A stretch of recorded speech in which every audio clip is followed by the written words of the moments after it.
The drumbeat of war, if you've not heard it, has been coming to the Middle East for months now. But it's the bang of a nuclear winter is something that we would all hear, no matter how mesmerised we are by game shows or dancing contests or other kinds of bread and circus activities in the Western world. Because as much as we might not care about things that seem to be really important, like the price of oil and whether we're going to have enough money to eat the next day, things are going on in the world of real significance and importance. Unfortunately, the people who are taking part and acting as the chief actors of these events are often idiots. And when you've got two theocratic states, possibly armed with nuclear weapons on one side, 400 of them in the case of Israel, and on the other side you have a fanatical Shia government pressing down on a mostly pro-American Indo-European population in Iran, but who sponsors Syria and Hezbollah. You have the recipe for something particularly nasty. And let's not forget Iraq.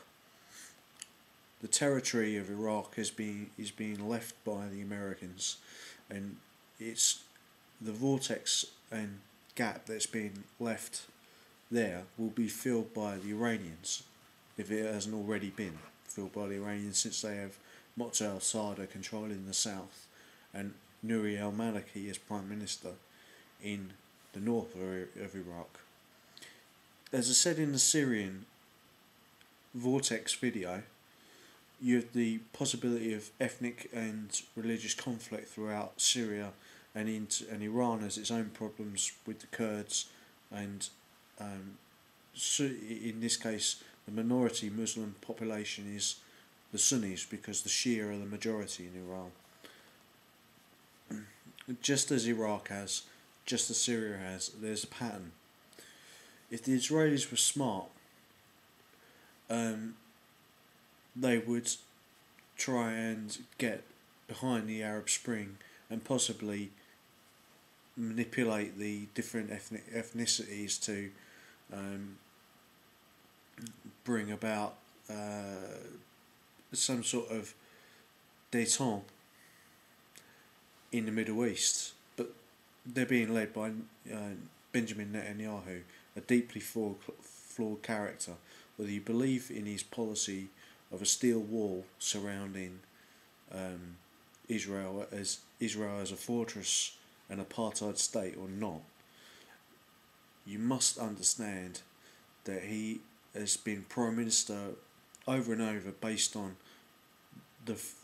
keeping the Israeli street in fear and exaggerating the threat of different terrorist organisations.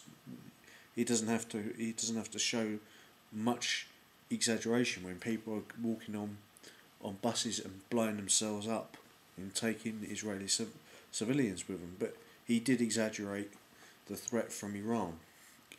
Ahmadinejad never said that he wanted to wipe the Israeli nation off the face of the earth. He said he wanted regime change. For the King of Jordan, if you buy into the fact that the Iranians care about the Palestinians at all, he said that if you solve the Palestinian problem with the Israelis, then the Iranians won't have a problem with Israel. I don't quite buy that because I don't think that although the WikiLeaks cables between Iran and Saudi Arabia stress that the Iranians speak for all Muslims since the Shia are the majority, but they would also like to reach out to the Sunni people, of which the Palestinians are mostly Sunni. The Saudis articulated that they were Arabs and that distinct from the Iranians who are Indo-Europeans. And this leads back through history because most of the from the Persian Empire to the Sassanid Empire, the Persians have had the upper hand over the Arabs for most of history. And it is, as Robert Bayer said, there may be the Muslim current of Shia thought and being different from the Sunnis and everything else, but the main driving principle is that they want their old empire back. So it's wrong for us to think that the Israelis are like the Spartans at Thermopylae keeping back a tide, because the Israelis are a fundamentalist Middle Eastern people who are armed with nuclear weapons, who threaten Europe whose religious parties threaten Europe almost on a weekly basis, and they have a Jericho missile within which could encompasses all of the range of Europe, and when Turkey places its missile defence system as part of the American NATO missile defence system, it speaks to its street and says, yes, but the missile defence system is not just against Russia and Iran, it's also against Israel, which of course killed 9 of its citizens when they tried to make a flotilla to Gaza. The fact that Sarkozy and Obama agree on the character of Netanyahu as the world goes through a financial crisis in both the United States and Europe, which is harsh, but for the Chinese, and this is an important factor, if the Chinese lose economic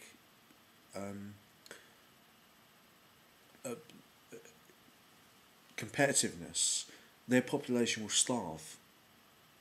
It's a very small amount of people in China who are actually engaged in any work that is benefiting their country. Most of the people are living on starvation wages or $1 a day in sort of sub-Saharan conditions. Now this is important because the Chinese would love to have Iran, but the other problem for them is to court Pakistan, which of course is a Sunni state which is controlled by the Bin Ladens and the ISI and the Saudis to some extent, and of course those two countries have big problems with Iran's dominance in the region. But the Chinese would love to have a pipeline through Kazakhstan and have influence into Afghanistan, to have an overland route for their oil and gas, but it's very difficult. It's very difficult terrain. At 14,000 feet, the ability for the Chinese to bring pipelines and other such things over the Pakistani or Afghan border is very narrow. There's not many good places that it can choose geographically, but it would prevent the Americans from ever cutting off the supply of shipping to China. So if the Iranians were attacked by the Israelis, they would probably cut off the flow of shipping through the Strait of Hormuz. Although the Chinese might publicly support the Iranians for fear of American influence growing in Central Asia, I doubt in private that they would be happy about the oil supply being cut off to their factories, which all have to go through the Straits in Indonesia and into the South China Sea through the Indian Ocean. So the Indian Ocean is very important. The Iranians, as I said in my other video, could also attack the US Fifth Fleet at Qatar, and Qatar has done military exercises both with America, Saudi Arabia and the Iranians. So Qatar is in a very perilous state. It's chosen to be friends with 3 different opposing enemy factions. If the Israelis did strike, which I don't believe they ever would with nuclear weapons, in fact I believe that both sides, the Iranians and the Israelis, are bluffing. They're bluffing because both want to hurt the economic recovery in the United States and Europe, because it gives them more freedom to conduct the kind of foreign policy that each side wants to do. But just as Netanyahu needs terrorists to be walking on buses to blow to get the Israeli opinion on his side, both Iran and Israel need the threat of each other to keep their own populations in check. And I think that's what it's really about.